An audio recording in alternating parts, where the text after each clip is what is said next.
Alright, so we're on the Chapter 6 review for the final exam, starting with number 4. Number 4 gives you angle B is 20 degrees, angle C is 115 degrees, and side C is 30 units. And they want us to use the law of sines to solve the triangle. So we're going to set it up. We know the law of sines is C over sine C is equal to B over sine B. So that gives me 30 over the sine of 115 equals B over the sine of 20. So cross multiplication, 30 sine 20 degrees is equal to B times the sine of 115 degrees divided by the sine of 115. So 30 sine 20 degrees over the sine of 115 is equal to B. So we just need to go to our calculator. I need to change this to degrees instead of radians. And I'm going to type in 30 sine of 20. Divide that by the sine of 115. And it gives me that side B is 11.3 units. Now I also need to find angle A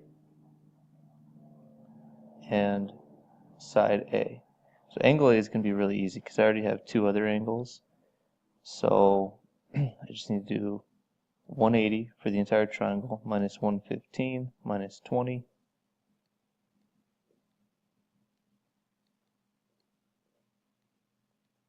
And I get 45 degrees. And side A, I'm just going to use law of sines again. And like we said in class, it's always a good idea to use the information that you were given. So this time I'm going to do A over sine A is equal to C over sine C. So A over the sine of 45 is equal to 30 over the sine of 115. Cross multiply. A times the sine of 115 is equal to 30 sine 45. So A is equal to 30 sine 45 over the sine of 115.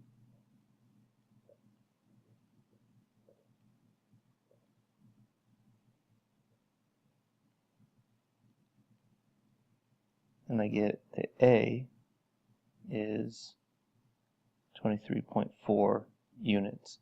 So that is all of my missing information. All right, for number 7, we have our information here. Angle A is 75 degrees, side A is 2.5, and side B is 16.5. This one's not quite as straightforward because I'm given two sides and an angle, so we have to be considerate of the ambiguous case. Nonetheless, I'm going to start the same way. So A over the sine of A is equal to B over sine B.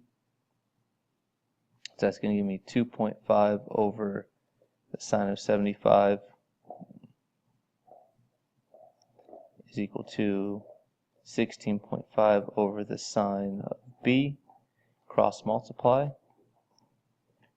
2.5 sine B is equal to 16.5 sine 75. So the sine of B is 16.5 sine 75 over 2.5. And then to find B, we're going to take the inverse sine of that.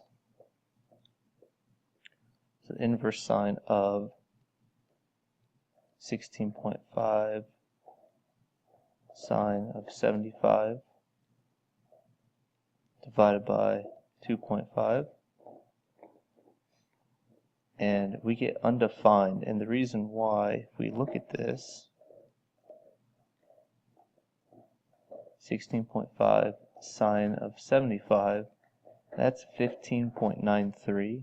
So this ends up being 15.93 over 2.5, which is some number greater than 1. And we know that sine and cosine can't be greater than 1, so no possible triangle. Just as a note, though, we did this in class, if we did get one triangle out of this, so we would take the inverse sine and we get some missing angle, remember we have to take the supplement of that angle and see if we can possibly get another triangle out of it as well. And then from there you just do what we did on the first problem, find the other missing components using law of sines. Alright, number 18, kind of an interesting problem. So it's talking about a family taking a trip. So we start here, and we're traveling due west, so we're going to the left. For some amount of time, it says at some point they take a measurement, and their bearing to some landmark up here is 62 degrees northwest. North 62 degrees west. So we go from north, and we swing around 62 degrees to the west. That gives us that angle, which means that this interior angle is 28 degrees. And then they drive for 5 more miles, and they do another bearing. This time it's 38 degrees northwest. So from north they swing around to the west. That's 38 degrees.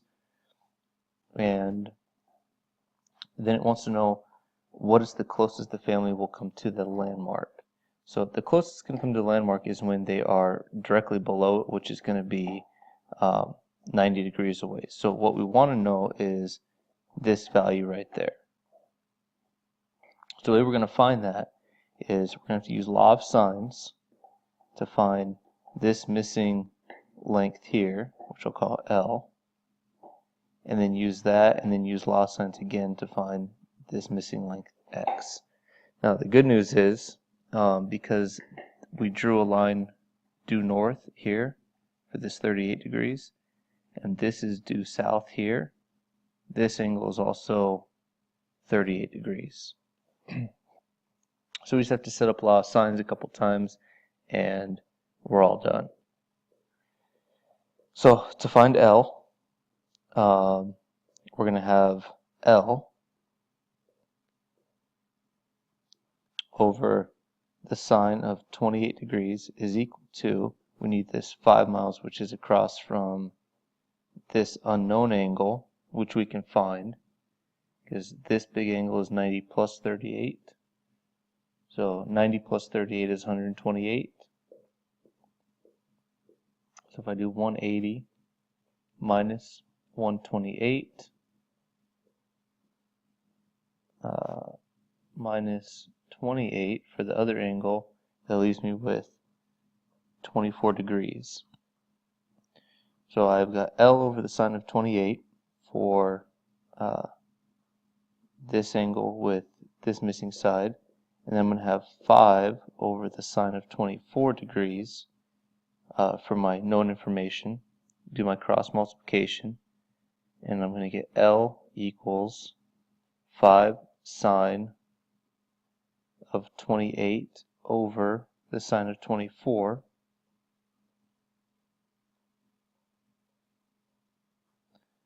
And so L is going to be 5 sine 28 over the sine of 24. And it gives me 5.77 miles. So at L, they're 5.77 miles from the landmark. So now I move on to finding X. Well, to find X, so I've got this triangle now. This right triangle, which is 5.77. This guy is 38. This is 90, and we're looking for that. So this is 38. This is 90. So 180 minus 90 minus 38 is going to give me 52. So this angle is 52. So I can use law of sines here x over the sine of 52 is equal to 5.77 over the sine of 90. Good news is sine of 90 is just 1. So x is equal to 5.77 times the sine of 52.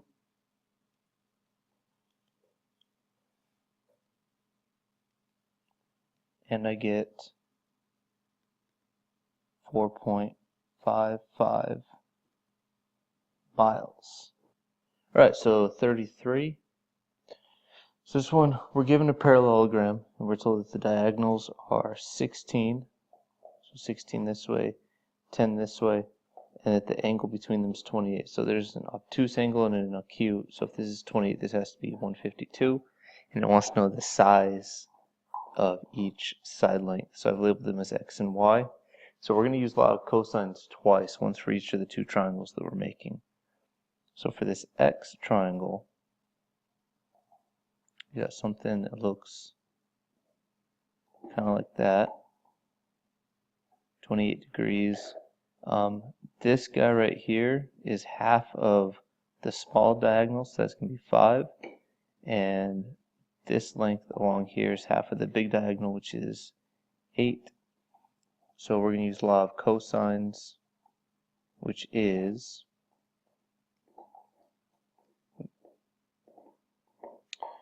we're going to have x squared is equal to 8 squared plus 5 squared minus 2 times 8 times 5 times the cosine of 28 degrees. So we put that in.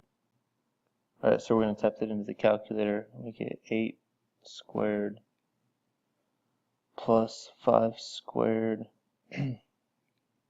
minus 2 times 8 times 5 times the cosine of 28. And I get 18.36. So I'm going to take the square root of that.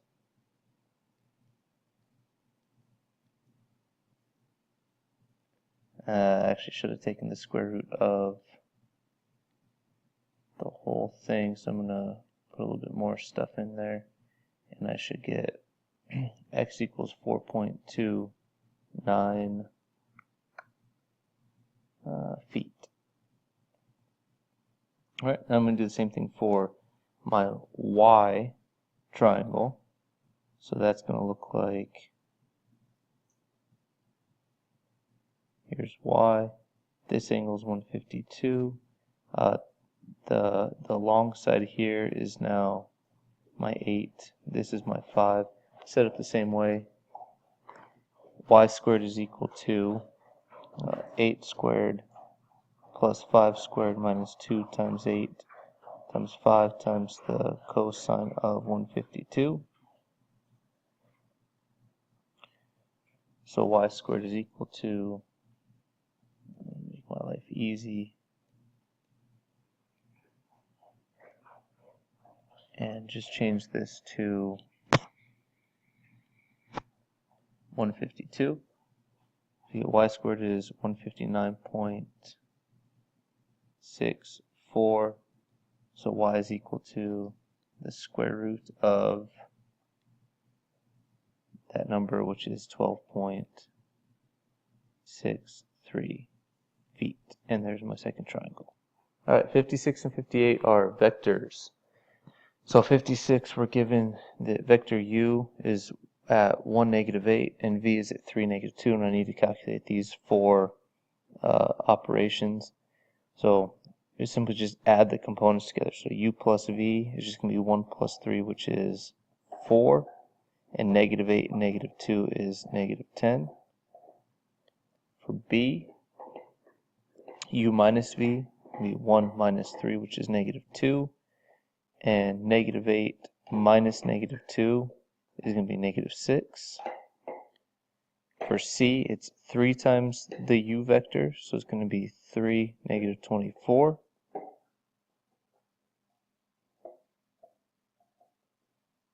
And my last one, 2v plus 5u, so that's 2 times my v, so that's 6, -12, plus 5, negative 40. And then we combine those, and I get 11, negative 52. All right, for 59, same thing, but instead of it being in vector form, they're in component form, so we can see the components. So same thing though, I'm just combining my components. 4i minus I, that's going to be 3i and plus 6j. U minus v, 4 minus negative 1, so it's going to be 5i minus 6j, 3u, that's going to be 12i, and 2v plus 5u, it's going to be negative 2i plus 12j plus 20i, so it gives me 18i plus 12j.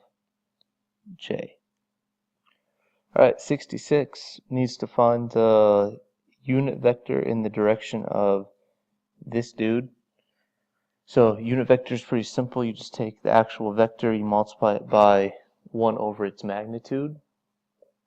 So the magnitude of a vector is, think of the distance formula, it's the square root of negative 12 squared plus negative 5 squared, which is going to be the square root of, see, 144 plus 25, that's the square root of 169, which is 13.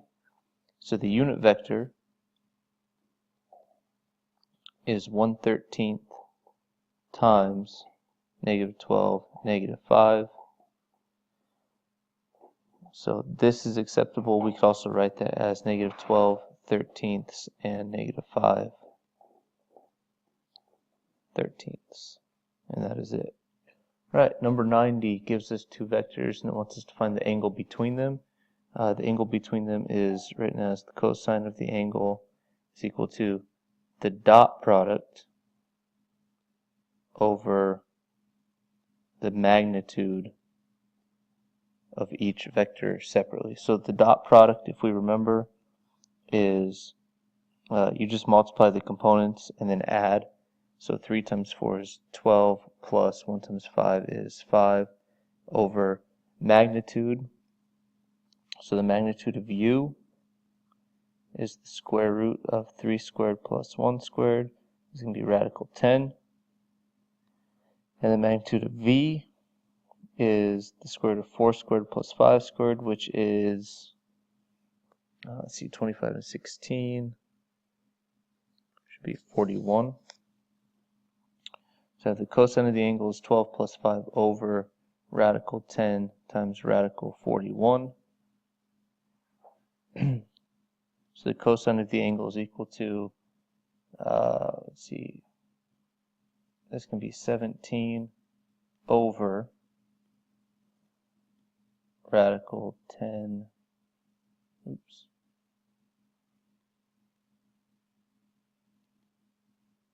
radical 10 times radical 41.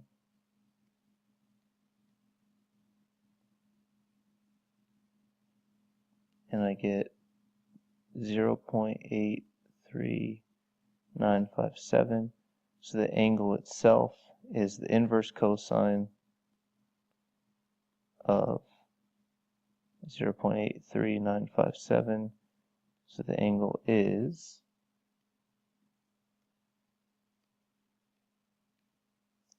like 32.9 degrees. Or if we want to do it in radians,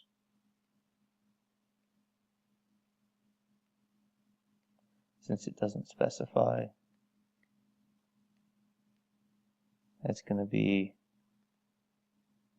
0.574 rads. All right, 126 gives us two complex expressions. We have to do three things. Rewrite each part of the expression in trig form, And then in this case, for part B, we're going to multiply the two of them, and then perform indicated using the standard forms. So we're not going to worry about part C, because, yeah, we'll do part C. Okay. So, so for part A, rewriting these expressions in trig form. So trig form is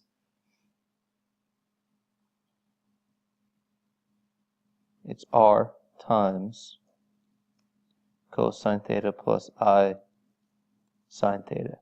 R is essentially just the magnitude of the vector. Well, it's not a vector, but we can treat it like a vector, like our two components. And so we treat it the same way. So r is the square root of 4 squared plus 4 squared, which is radical 32, which is, let's see, that's going to be 4 rad 2. And then the angle, just like everything else we've ever done, we can treat this like it's an x and a y component.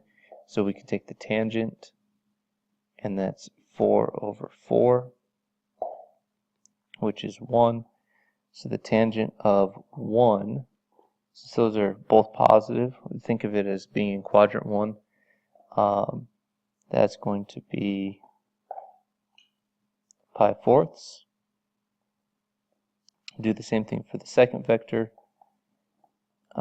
Okay, well, let's back up a step. So the trig component of that first part, 4 plus 4i, is equal to 4 rad 2 times the cosine of pi fourths plus I sine of pi fourths. And that one is done. That's the trig component of 4 plus 4i. For negative 1 minus I, same idea. R is equal to the square root of negative 1 squared plus negative 1 squared, which is the square root of 2. And that one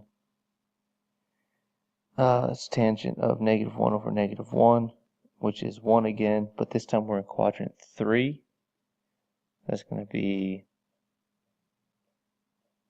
5 pi fourths.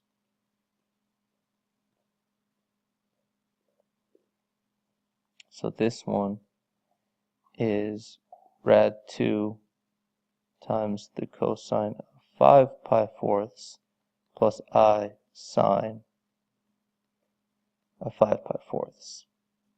That takes care of part A. Part B says perform the indicated operation. This is multiplication. So my rule for multiplication was R1 times R2 times the cosine of theta 1 plus theta 2 plus I times the sine of theta 1 plus theta 2. So if I just plug some stuff in, I've got 4 rad 2 times rad 2 times the cosine of pi fourths plus 5 pi fourths plus I sine of pi fourths plus 5 pi fourths. So that gives me rad 2 times rad 2 is 2. We've got 8 times the cosine of 6 pi fourths, which is 3 pi halves, plus I sine of 3 pi halves. And then part C, we're not going to worry about checking it because, let's face it, we know what we're doing. Part C, we just need to multiply this whole thing out. 4 plus 4i times negative 1 minus I. So if we expand it, we get negative 4 minus 4i minus 4i minus 4i squared. So we get negative 4 minus 8i minus 4i squared. Remember that I squared is just negative 1. It's negative 4 plus 8i plus 4. These cancel out, and I get 8i is my final answer for 26. Alright, 129 is essentially the same problem as 126, except for its division instead of multiplication. So I'm going to start the same way. For part A, I need to rewrite these in trig form. So 3 minus 3i, I'm going to start by finding r. It's going to be the square root of 3 squared plus negative 3 squared. That's going to be the square root of 18, which is 3 rad 2. And then the tangent of negative 3 over 3, which is negative 1. Again, x, y, think about that as quadrant 4. So I've got 7 pi fourths. So this one is 3 rad 2 times the cosine of 7 pi fourths plus I sine of 7 pi fourths. And then 2 plus 2i would be r equals the square root of 2 squared plus 2 squared, which is square root of 8, which is 2 rad 2.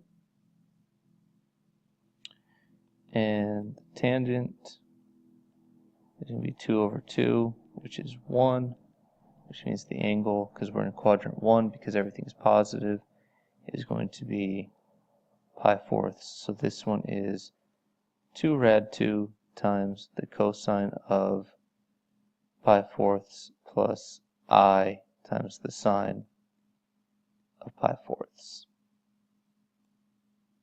Look at part B. Part B says perform the indicator operation. This is division.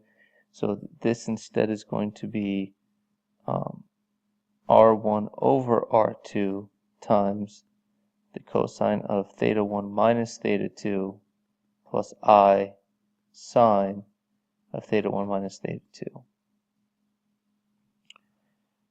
So that gives me rad 3,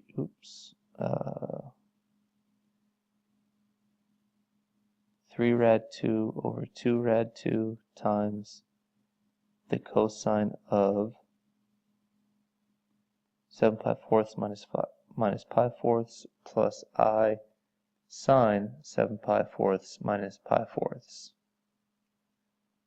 These rad 2's cancel out, so I have 3 halves times the cosine of 6 pi fourths, which is 3 pi halves again, plus I times the sine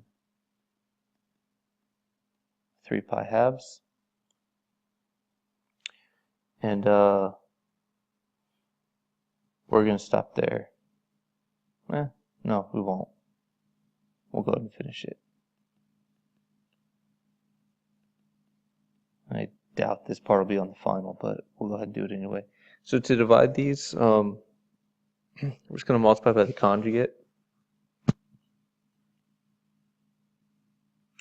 So you get 2 minus 2i, conjugate at the bottom. 2 minus 2i. So when I distribute everything, I get on the top, I get 6.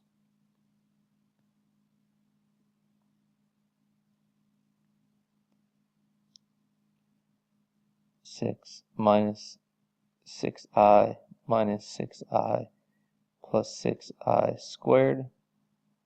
And on the bottom, I get 4 minus 4i squared. So remember, the I squareds become negative 1s.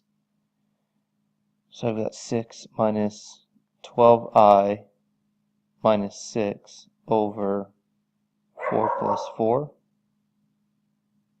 These 6's cancel. I get negative 12i over 8, which I can reduce that. 12 and 8 have a 4 in common, so I'm left with negative 3i over 2. And that's it.